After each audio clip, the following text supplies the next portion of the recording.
Pri povinnom sonografickom vyšetrení bedrových kĺbov môže byť diagnostikovaná dysplázia bedra a ortopéd môže odporučiť široké balenie dieťaťa. Ukážeme si, ako na to.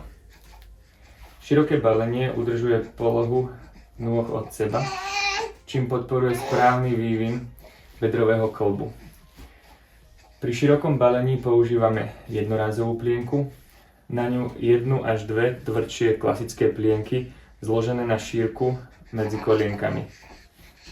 Na to dávame abdukčné nohavičky.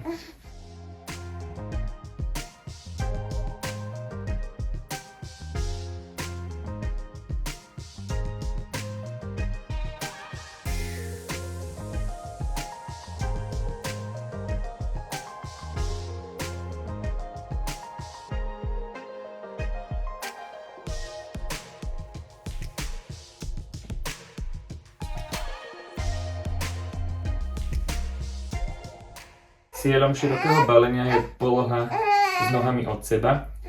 Kolená by mali byť približne v úrovni panvy.